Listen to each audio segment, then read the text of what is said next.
안녕하세요. 8월 달도 왔어요. 아, 이거 좀 늦었네요. 자, 9월 달에는 8월 달 헌법재판소 결정내, 또 9월 말에 있는 헌법재판소 결정내는 또 10월 초에 하겠죠. 한 달에 한 번씩 오잖아요. 자, 찾아오는 거 또 찾아서 꼼꼼히 잘 보세요. 이거 연말 연시에 갑자기 또는 시험 직전에 갑자기 보면 이게 눈에 안 들어와요. 한 번 들으면 아예 애매하잖아요. 긴가민가? 아, 이러면 안 돼요. 시험장 가면 정확히 아시는 게 중요합니다. 아, 이게 맞아. 확실해. 명확하게 머릿속에 팍 남으려면 지금부터 매달 한 번씩 하는 거 들어두시고 시간 날 때마다 한 번씩. 여러분들 이거 있잖아요.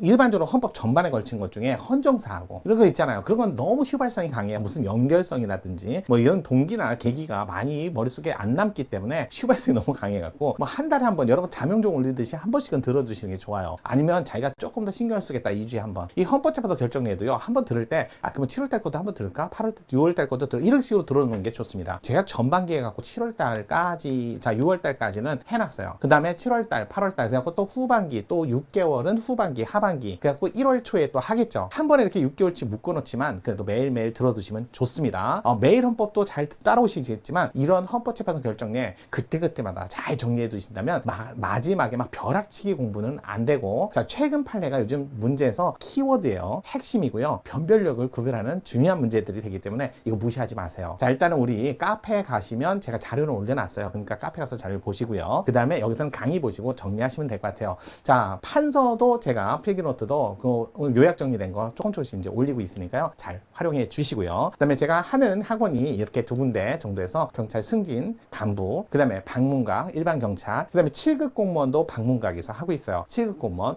물론 이제 행정법은 따로 지금 하는 데가 딱히 없기 때문에 제가 이제 일반적으로 이제 유튜브를 통해서 좀 할까라는 생각이 듭니다. 자 그러면 오늘 8월 헌법재판소, 이게 다는 아니에요. 중요 결정이에요. 다는 아니에요, 여러분. 헌법재판소가 8월 달에 뭐 이거 7개밖에 안 했을까요? 아니에요. 더 했는데 그래도 꼭 봐야겠다. 근데 이건 짚고 넘어가야겠다. 한번 살펴보겠습니다. 바로 갈게요. 자, 또 아직까지도 코로나가 우리 곁을 괴롭히고 있습니다. 아직까지도 완벽하게 벗어났다?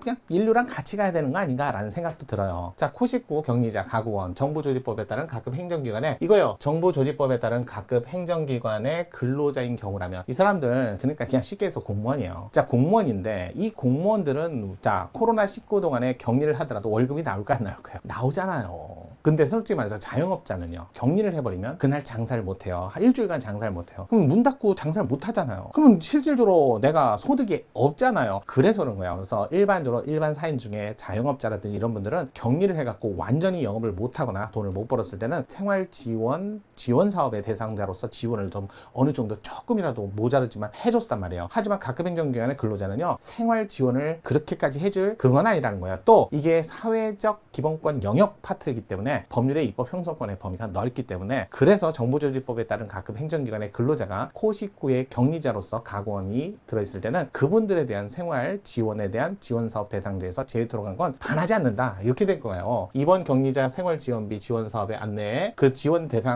제외 대상 가운데 부패방지 및 국민권익위원회 설치 운영에 관한 법률, 이런 분들 공무원들 쭉 나열되어 있거든요. 정부조직법에 따른 각급 행정기관의 근로자는 가구원인 경우라면 이분에 대해서는 어차피 이분들은 침해되지 않는다. 이분들을 제외했다.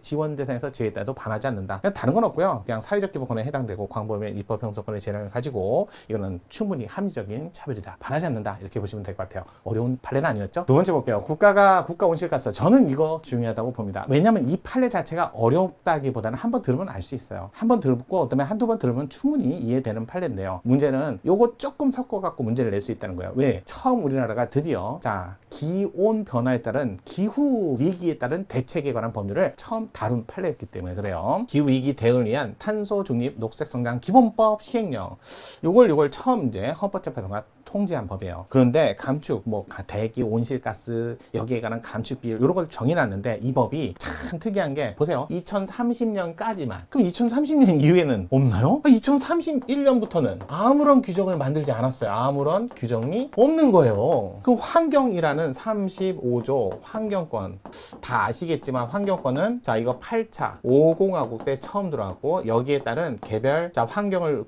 보호하기 위한 법률 등 대기 수질환경보전법, 수질환경보전법, 기후위기 위기 대응을 위한 법, 요 기본법 이런 것들이 현행 헌법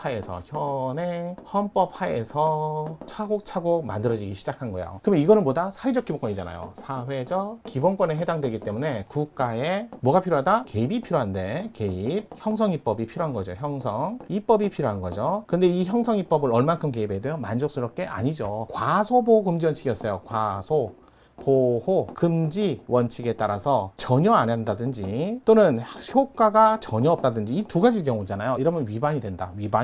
이거죠. 이걸로 통제하는 거죠. 아니 근데 2030년 이후에 전혀 규정을 두지 않았으니까 과소 보호 금지 원칙에 반했다. 이 판례였어요. 아니 내용 자체는 어렵진 않잖아요. 한번 들으면 충분히 이해합니다. 그래서 일단은 온실가스 배출량은 35% 범위 내에서 대통령령으로 정하도록 비율만큼 감축하는 것. 또 중장기 국가 온실가스 갑축 목표로 하도록 규정한 기후 위기 대응을 위한 탄소 중립 녹색 성장 기본법. 이거 결국 헌법에 합치하지 아니하고 이 법률 조항은 26년부터 시한으로 개정될 때까지 계속 적용돼야 하며 다만 헌법 불합치 결정을 하면서 어찌됐든 30년까지는 계속 적용을 해야죠. 30년 이후에 아무런 규정을 만들지 않은 건 뭐다? 기본권 보호무 위반이다. 그래서 헌법 불합치 결정을 처음 받은 판례니까 환경권 문제를 내기에는 이거 하나 내고 다른 거 연결해서 새 지문을 더 찾으면 그러면 한 문제가 되잖아요. 최근 판례니까 알아두시는 게 좋아요. 솔직히 말해서 35%, 40% 이걸 틀리게 내지는 않아요. 문제는 이게 무슨 판례였냐 이거 정확하게 알고 근데 기준이 뭐였다? 기준이 과소보호금지 원칙이지 과잉금지 원칙이 아니라는 거. 이거 맨날 나오잖아요. 이거 과잉금지 원칙으로 반했다. 그럼 이거 틀린 지문 과소보호금지 원칙을 위반했다. 이게 맞는 지문 아시겠죠? 꼭 잘 체크하세요. 저는 8월달 판례에서는 핵심은 이게 아닌가라는 생각이 듭니다. 물론 다른 판례도 볼게요. 학습자 수강을 계속할 수 없을 때 여러분 아시잖아요. 미리 2달치, 그다음에 6개월치, 1년치 그래갖고 공부를 하기 위해서 학습비를 제공합니다. 그랬을 때 중간에 내가 학습을 계속하기 어려운 상황이나 자기의 어떤 과실이 없는 상황이 있을 때 또는 변심도 관계없어요. 반드시 그 반환 비율이라든지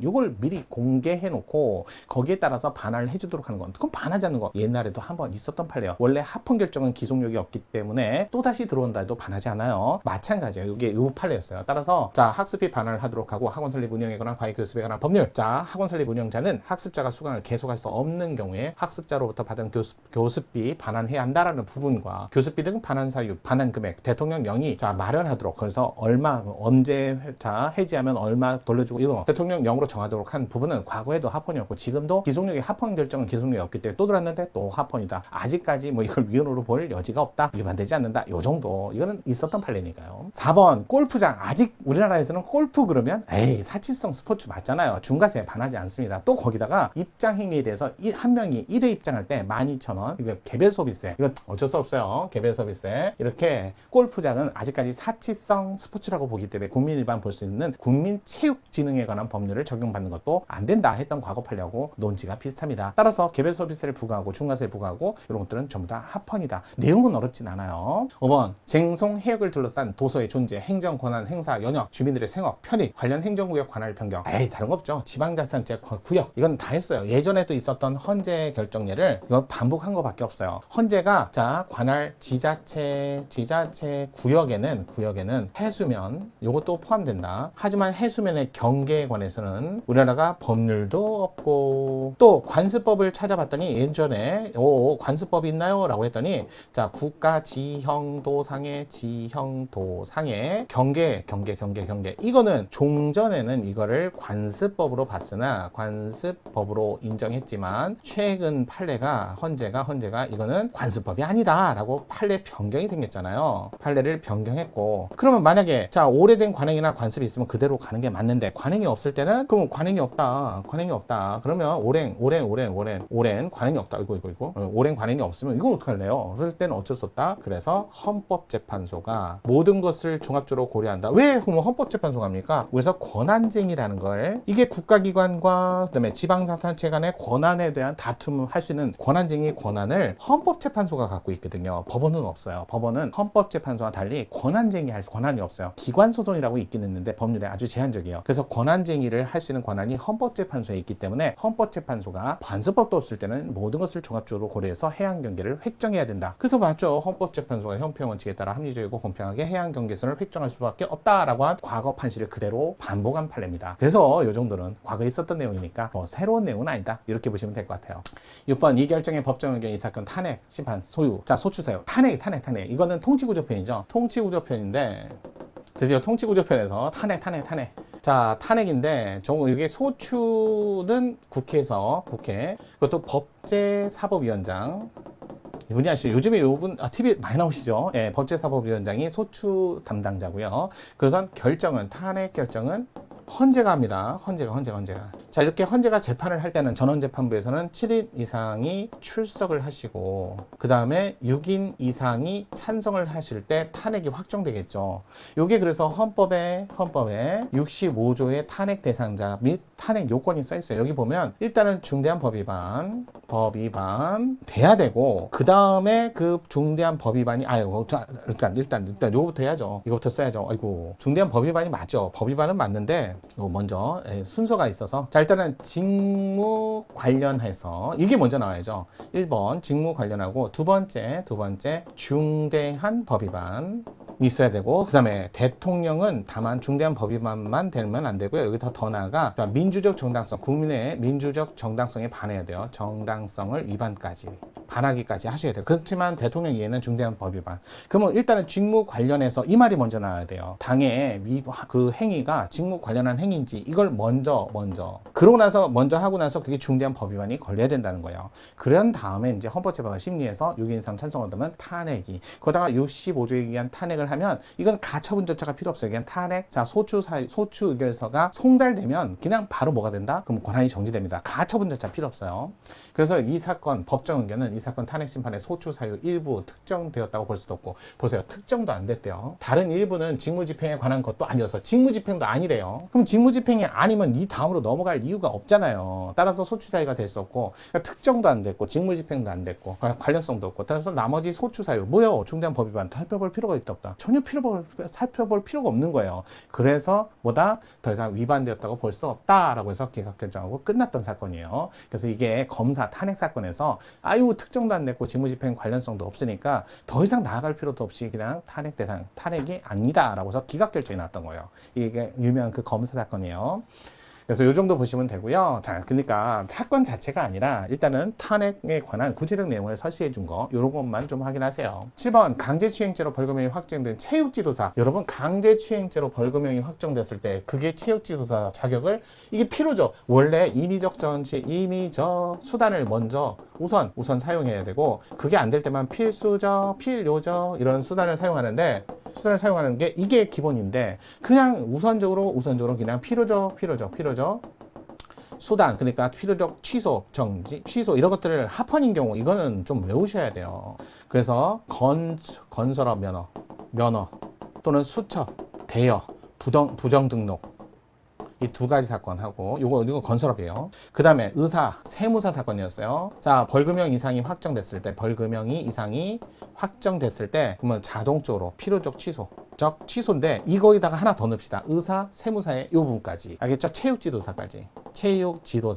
그래서 벌금형 이상이 확정되면 세무사, 체육지도사 벌금형 이상 확정됐을 때 필요적 취소. 그다음에 밀수품 아시죠? 밀수품 필요적 취소, 필요적 처벌 이런 것들은 반하지 않는다. 꼭 기억하셔야 될 것 같아요. 이런 문제는 잘 보시면 객관식 문제에서 아는 사람 맞추고 본 사람 맞추고 못 본 사람 틀린 문제예요. 필요적 취소는 위반되지 않는다. 판례 몇 개 없어요. 암기하셔야 돼요. 자, 이렇게 갖고 8월달 판례도 보셨어요. 이게 과거에 있는 판례하고 같이 연결해 갖고 문제도 나오니까 같이 이렇게 엮어주는 거, 묶어주는 거, 그 다음에 이 판례의 의미나 이런 것들을 살펴보는 거, 이거 다달이 한 번씩 하는 거 자주 보세요. 막 그냥 시험 직전에 막 그래갖고 벼락치기 하지 마시고요. 자, 그러면 8월 판례 7개 중요 헌법재판소 결정례를 정리해봤어요. 우리 그러면 9월달 판례도 10월달 초에 오실 거죠? 자, 그러면 10월달 초에 다시 찾아뵙는 걸 약속드리면서 여러분 오늘도 매일 습관처럼 찾아오는 매일 헌법도 기억해 주세요. 행정법도 마찬가지지만요. 정인영입니다.